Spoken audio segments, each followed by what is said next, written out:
Well, just because this is a very comfortable spot, I decided to do yet another episode on this, although this is also more of an interlude.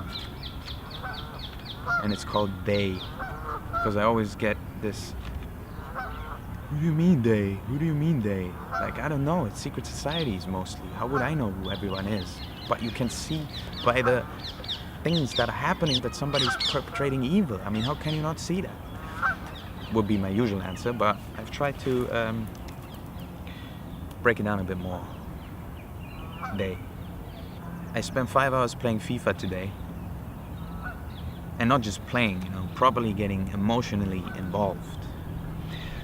With that same mind and soul and body that knows that the people of the world are engaged in a battle between good and evil of epic proportions.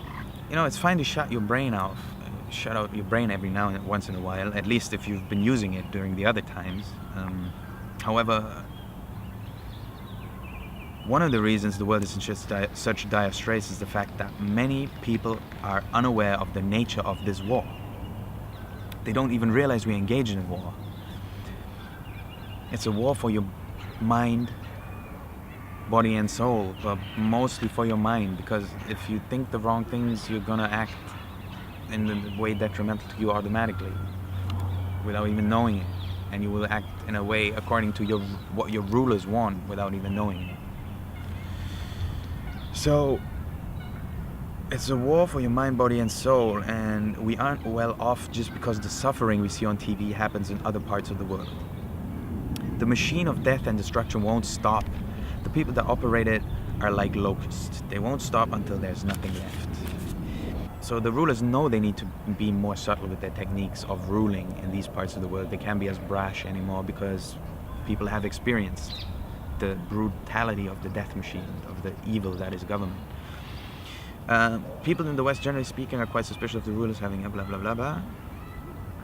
Having witnessed the death and destruction machine themselves, although that generation is unfortunately dying out. But they know how authority operates and leads to the death of millions. Millions. It's like, it's a number too vast to even comprehend, and to imagine that we are talking about human beings that got killed, that got murdered. I really think it's important and valuable to just meditate that fact that millions of people have died of authority, because of authority. Legally, you could say. Because if you don't learn to be a bit compassionate about those families that have lost those people, or if you cannot at least be shocked or get angry at anyone who would even accept that as being normal or part of human life, then we're probably not gonna get along very well. No, that came off wrong. I don't want everybody to suffer, that's not what I mean. Like, I don't want everyone to suffer for suffering that is not theirs. I mean, to realize that the evil of the perpetrators, that's what I mean, because they're not gonna stop just because you're just because we're in the West, just because we have these, what you probably call freedoms and maybe even security. I don't know, I don't call it none of these things. However, I know it's better here than elsewhere. That doesn't mean that authority isn't evil as well. And the phrase, the lesser of two evils, gets thrown around these days so much, it drives me crazy. Anyway, the lesser of two evils is still that authority, a system of government, could cause such suffering, should have proven the lunacy of such a system a long time ago.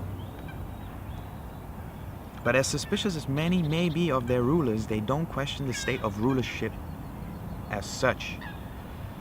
We still want to believe that we could influence the course of the world, not to forget the destiny of its billions of inhabitants, by giving our vote to some different liar every couple of years.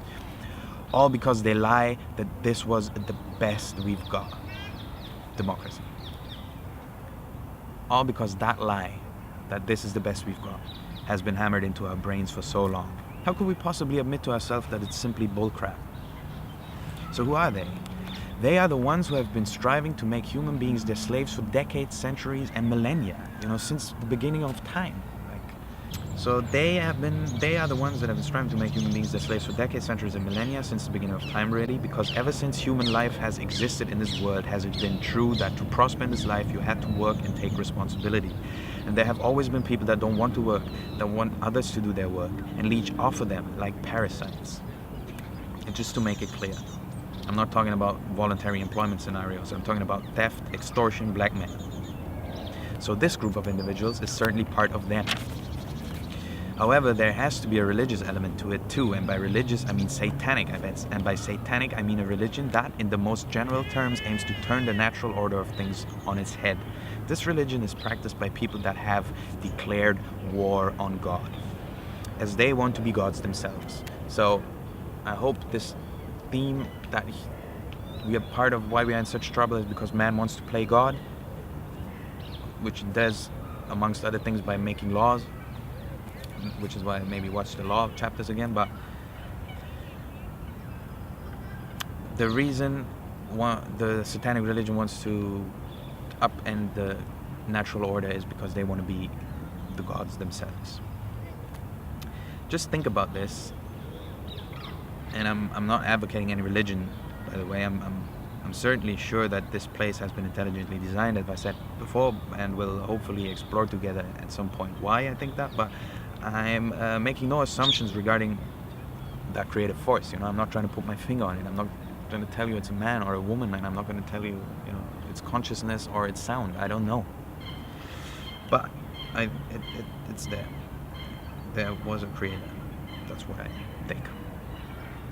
So let's call that force behind everything Mother Nature for the time being, and acknowledge as proof of her existence the fact that there are laws operating in this world and that intelligence exists in the first place. Also things I delved into previous episodes. They are very much in the business of convincing you that this creative force of nature didn't exist. This is a lie. And for a very long time they have been building lie upon lie to maintain that original lie, that there is no God, or that or that man could be that God, which amounts to the same thing. Because if man can be God, then there's no God. The thing is, if lies are the foundation and the scaffolding and the structures, the whole building will come crashing. So over all these millennia, the fear of them, their fear of being exposed, has grown and grown.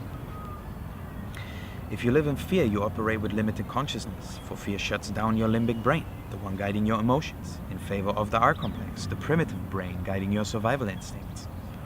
If you operate in fear, you constantly perceive anything and anybody as threat, and you will want to control them and regulate the shit out of this world.